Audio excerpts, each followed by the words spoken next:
From the Cronkite studios in downtown Phoenix, this is Cronkite News. New details from Washington today. There could be troops at the border as soon as tonight. We have team coverage from the border to our Washington bureau. Plus, new safety measures to protect your kids in case of a school shooting. How one Valley company is getting into the business of bullet-resistant inserts for backpacks. Plus, teachers, parents, and students joined forces today for a walk-in to continue the educators' fight for higher pay.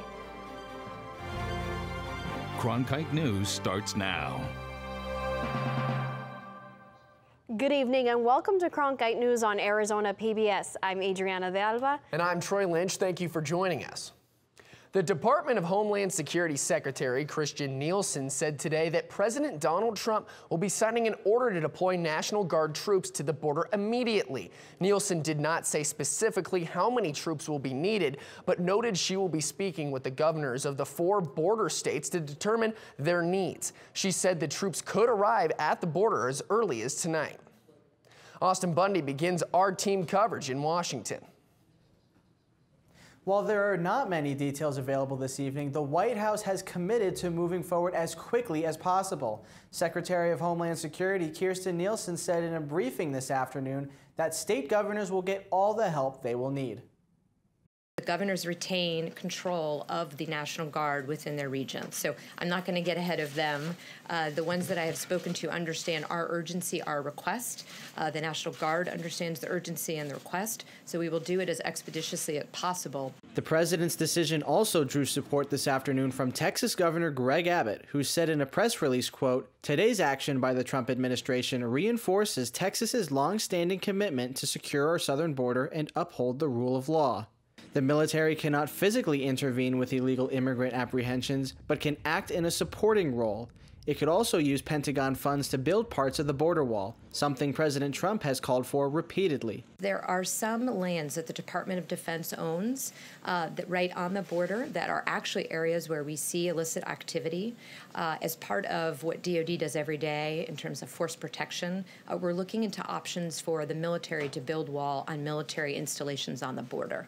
This isn't the first time a president has sent the National Guard to the border. President George W. Bush sent 6,000 National Guardsmen to the southwest border in 2006, and President Barack Obama sent 1,200 troops in 2010.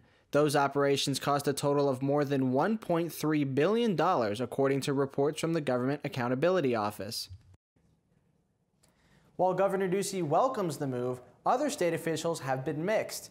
Border sheriffs told us yesterday that they're waiting for the details, while reaction from the state's congressional delegation ranged from perfect sense to part of the president's reign of terror. Live in Washington, Austin Bundy, Cronkite News.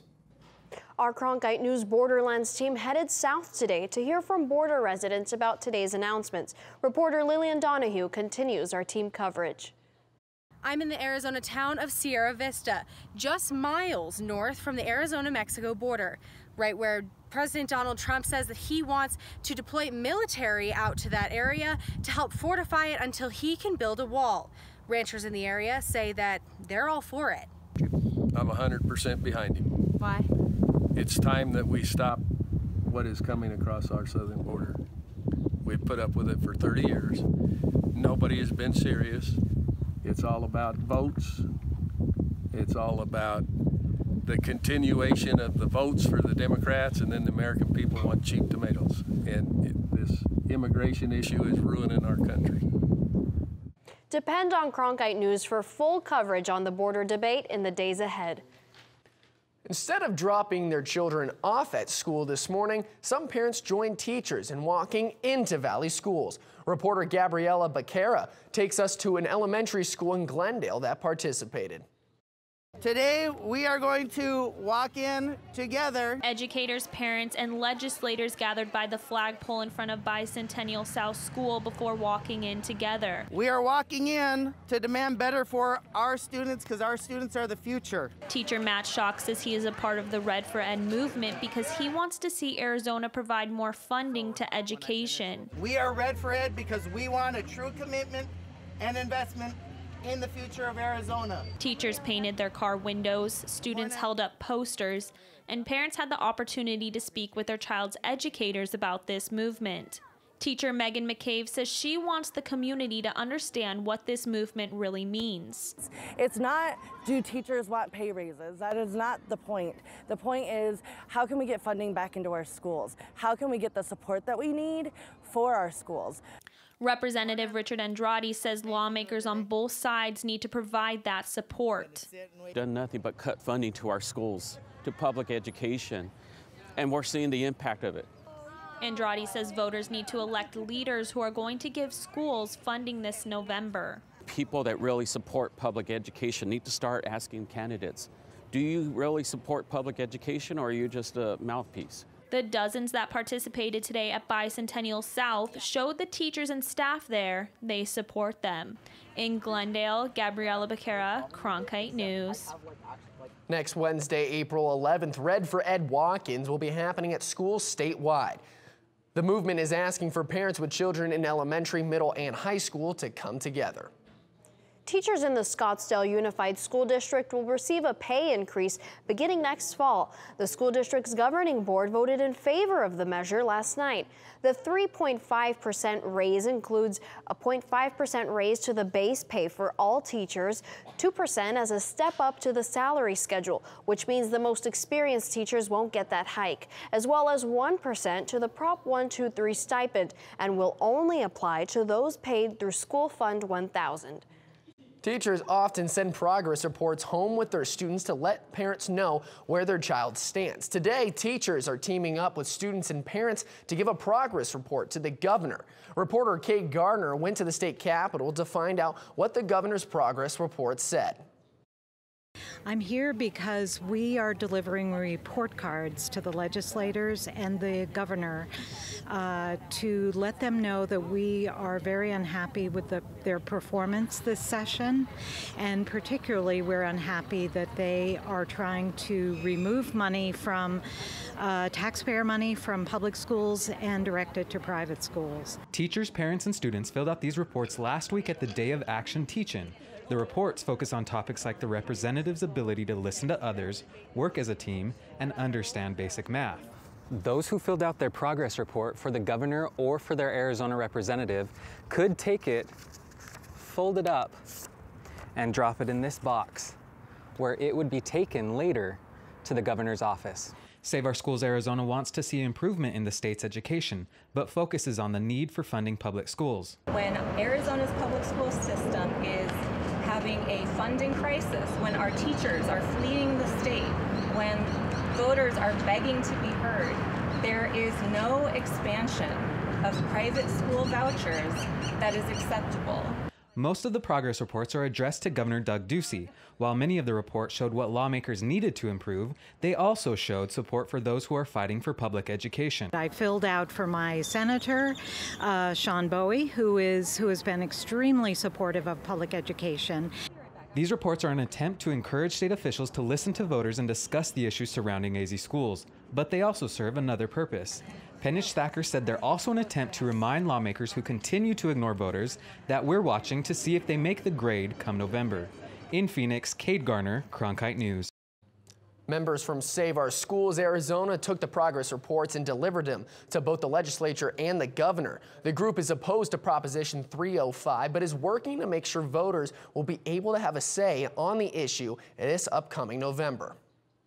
Recent events on school campuses have altered the way some parents now do their school shopping. Instead of pens and pencils, parents are thinking about safety. Reporter Nicole Gutierrez tells us why some parents in the Valley are buying bullet-resistant inserts for their kids' backpack. Doesn't take up any room, but it's cheap insurance in case something happens. Matt McDonald is a concerned father when it comes to sending his kids to school. I'm not there to stand over them all day long and protect them. The recent events in Florida, our sales have actually, for certain panels, been increased by as much as 1,000%.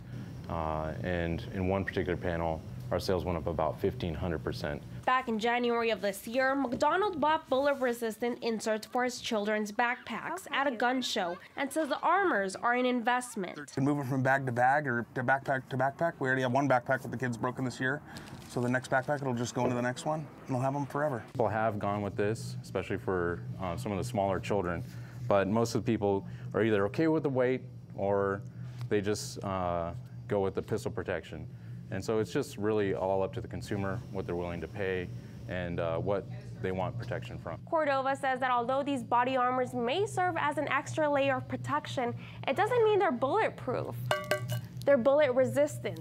Resistant is saying that this object, this armor that we produce, is going to perform in a way that we have stated, that it has a certain threat level of protection, and it is not proof because at some point that threshold will be broken and it will fail, regrettably. McDonald says that although the inserts his children have aren't rifle-proof, they are handgun resistant, which grants him some peace. No parent wants to send their kids to school and have what happen. It's just a little layer of protection that may or may not work, but having it in there is a lot, increases the odds compared to not having something. In Moon Valley, Nicole Gutierrez, Cronkite News. Cordova from AR 500 Armor says they've been having more specials on the bullet-resistant inserts, so this protection can be more attainable. The weight of the inserts ranges from less than a pound to 9 pounds. 2 Arizona senators are being honored at the state's largest attraction. Coming up on Cronkite News, we go to the Grand Canyon for the new unveiling of a plaque.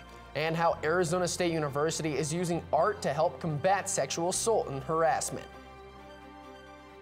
I'm Judy Woodruff, anchor and managing editor of the PBS NewsHour. The journalists of tomorrow face a fast-changing media landscape, but quality news remains vitally important to our communities, our country, and our world. At ASU's Walter Cronkite School of Journalism and Mass Communication, students learn solid, reliable reporting, holding the powerful accountable, and rebuilding the public's trust. The Cronkite School and Arizona PBS, preparing the next generation for a stronger future of journalism. As journalists at Cronkite News, we report on stories that matter to you by focusing on the local impact. We dig deeper and work tirelessly to keep you informed. Live in Wickerburg. Live in Los Angeles. In Cleveland. In Washington. In Louisville. From Jerusalem. Live in Philadelphia. From around the world to right here in Phoenix. At Cronkite News, we report the facts and stick to the truth. Millions of people die every year from drinking dirty water. I would never have felt I had the ability to do something without ASU pushing me. We built filtration systems out of local materials with the people. To see those kids drink clean water for the first time, it's the most rewarding feeling that you can ever have. I went to ASU because I wanted to change the world. The thing I never would have expected is how the world would have changed me. 2 Arizona lawmakers, including Senator John McCain, are being honored at the Grand Canyon for their efforts to help preserve the park. Cronkite News reporter Tyler Fingert was there for the ceremony. The park is one of the natural wonders of the world, and today 2 people who have helped to preserve and protect the park were honored here. The Grand Canyon Association and the National Park Service unveiled a rendering of a tribute plaque for Senator John McCain and the late Representative Morris Udall. They pointed to their shared love for the canyon and the different policies they've helped to put into place to protect the park, like promoting safety, helping to preserve the Colorado River, which runs right through the canyon, and helping to protect the animals that live here.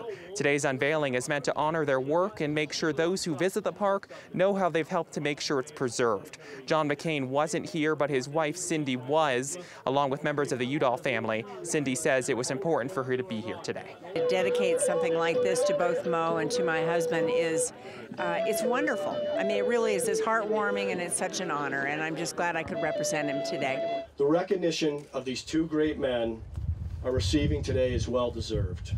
They are true patriots and examples for us all. At this point, they have no timeline on when they will put the plaque out, but they say it will be here along the South Rim.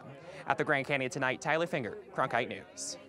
Sexual violence is one of the largest issues facing universities nationwide. Just last month, an alleged sexual assault at a fraternity party led to a $2.5 million lawsuit filed against the University of Arizona. Cronkite News reporter Madison Stark is live in the Media Center with more about ASU's innovative efforts to put an end to sexual assault. Madison? In 2014, a report released by the Sexual Violence Prevention Task Force noted that cultural change through art needed to be made in order to prevent sexual violence. The Herberger Design Institute at ASU heard this call and jumped to action. The Counteract convening is an event bringing together the minds of students, professors, artists, and experts to help find creative solutions to end sexual violence through art. The most innovative school in the nation wants to be innovative in this area as well. And that innovation comes from seeing the power of artists and artistic processes as assets to give us new tools to deal with this very complex and challenging topic. Nick Selesky is the co-creative director for the Counteract Initiative and says the arts are a great way to bring people together over this issue. They offer things like pleasure to difficult conversations, helping us stay in them for longer periods of time because they offer us access to diverse perspectives and stories. The Counteract convening also launched a Grant Seeds program funding creative actions against sexual violence. This is all part of the event's main goal in creating 880 creative acts to combat the 880 acts of sexual violence experienced in the U.S. every day. DeJuan Porter is an ASU freshman who hopes to make a creative difference by utilizing his singing and songwriting background. Like all of us kind of came together on one music project talking about like your voice matters, like let your voice shine kind of thing come through and let yourself be heard type of thing. Like we could definitely like come up with some very powerful meaning lyrics but also have like amazing music to go with it. Artistic actions and creative designs of all forms are encouraged in this effort to prevent sexual violence. Funding up to $1,200 is available for these preventative expressions. In the Media Center, Madison Stark, Cronkite News. The Phoenix Suns made history last night by hosting the team's first Pride Night. Coming up on Cronkite News, why celebrating diversity and inclusion is so important to these basketball stars. And how many days in a row will we see 90-degree highs like today? I'll tell you your full forecast coming up. I'm Ted Simons, host and managing editor of Arizona Horizon. Join us each weekday at 5:30 and 10 as we bring you the top newsmakers who impact the state. We cover the stories in depth that shape and affect our local communities, and we take the time to ensure that all voices are equally heard. For more than 30 years, Arizona Horizon has been your voice and your source for what matters most, right here on Arizona PBS.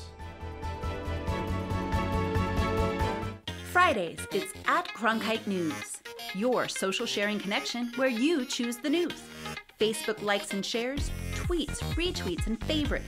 YouTube views and subscriptions. We're watching you watch us.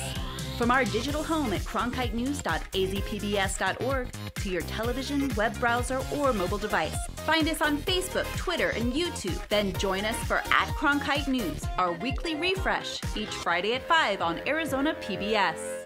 By the year 2050, there will be more plastic in the ocean than fish. Before Professor Halden, I had an insane amount of passion, but I almost felt helpless because I didn't know how to use it. Professor Halden gave me a chance to make a difference. Being at a place like ASU allows you to take these big leaps. Ultimately, the biggest problems in the world cannot be solved alone.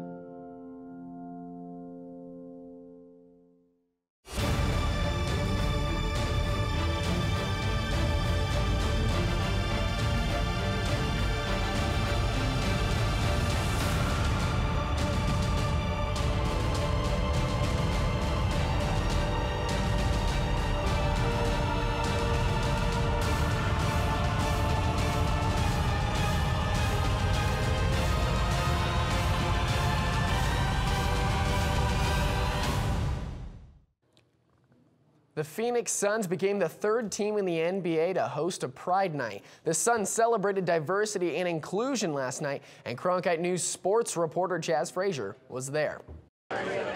In 2014, Jason Collins became the NBA's first openly gay active player. I reached a point in my private life where I told my family and my close friends, everyone who means the most to me in the world, and I had their love and support. So I said, well, why not tell the rest of the world? Collins was at Talking Stick Resort Arena Tuesday night for the Phoenix Suns' first ever Pride Night. According to a 2015 Gallup report, 4.1% of adults in Greater Phoenix identify as LGBT, a higher percentage than both New York and Chicago. Washington-based communications firm YTech Communications estimated the community's buying power across the United States at nearly $1 trillion in 2016. They're dual-income families, and it's folks that have money to spend, and it's folks that are always looking for something to do, just like most Arizonans. And so I think sports, first and foremost, is we're in the entertainment industry.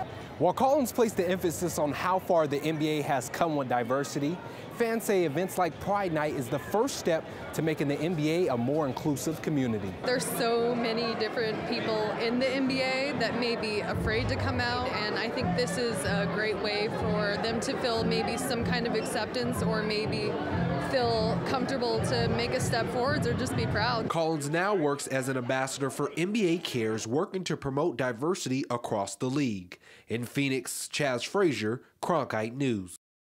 The Suns say this was the first step to creating a more diverse community in the NBA. The organization plans to host more Pride Nights in the future.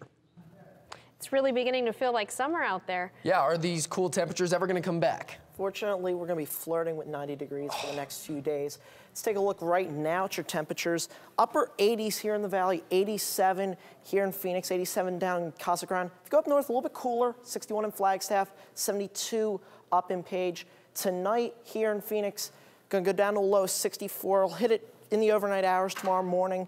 And then again, it will warm up into the 90s. We expect full sunshine tomorrow, 93 degrees for your high. And take a look with me. 93 the high tomorrow, 91 Thursday, 94 on Saturday, but Saturday night there is a 10% chance of rain. But then 92 Sunday, 95 Monday and Tuesday, 91 a week from today. In the Cronkite Weather Center, I'm Matt Kling. A new tattoo trend is combining technology and art. Coming up on Cronkite News, how a tattoo artist is using an app to permanently ink a sound to your skin.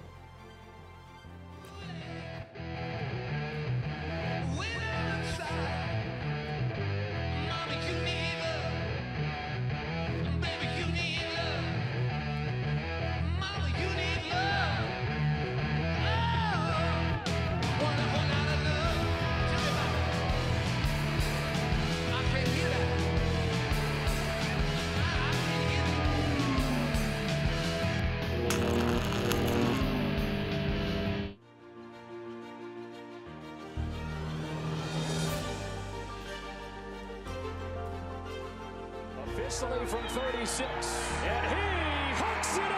Arizona State wins. Heaving one deep, and it is caught. Jalen Strong, do you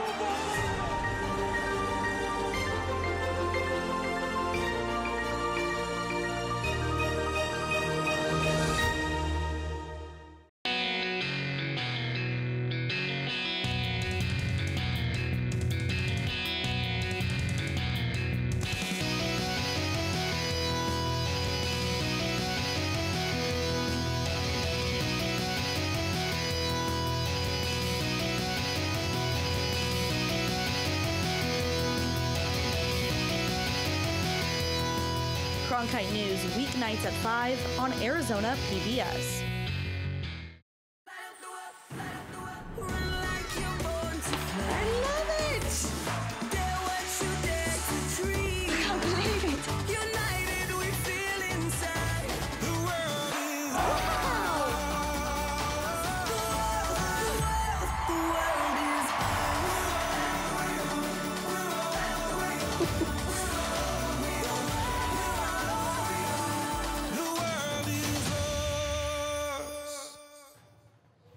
Tattoos have been a form of expression for generations, tracing their roots back thousands of years. But recently, they've gotten even more personal. Reporter Tim Johns was in Glendale to see how technology is helping to bring tattoos to a whole new level. Shane Halleck has been giving people traditional tattoos for years, but for the past few months, he's been doing something very different. Happy birthday, girl. They're called sound wave tattoos, a concept developed by a California company called Skin Motion, which developed an app that can read and broadcast recordings from tattooed sound waves. Halleck got certified through the company in January and has been doing sound waves ever since. but one of his clients was especially important to him. I went and I tried it, and I was like late for work because I kept playing it over and over and over again that morning. His wife, Caitlin Soundwave, is a voicemail that her late mother left her on her birthday. It means so much more to me because it's her voice and I can hear it and it's on my skin. And for Shane, being able to give his wife such a special gift is something that he'll always cherish. It means a lot to me to be able to tattoo my wife, especially giving her the sound wave of my mother-in-law's voice that passed away, because she's very near and dear to us and has always been there with us through thick and thin. A gift Happy birthday, girl. that will last a lifetime. In Glendale, Tim Johns, Cronkite News. Skin Motion service costs $40 for the initial setup, plus a $10 annual fee. Cronkite News is proud to be the news division of Arizona PBS. Here's what's coming up on Arizona Horizon and PBS NewsHour. On the next Arizona Horizon, the governor and Republican legislative leaders could be at odds over the idea of arming school personnel to increase school safety and the assassination of Dr. Martin Luther King 50 years later. I'm Judy Woodruff. On the next NewsHour, we start our series 50 Years Later, looking at the nation 50 years after the assassination of Martin Luther King Jr. That's Wednesday on the PBS NewsHour. That's it for Cronkite News tonight. Thank you so much for joining us. For top Arizona stories anytime, go to cronkitenews.azpbs.org.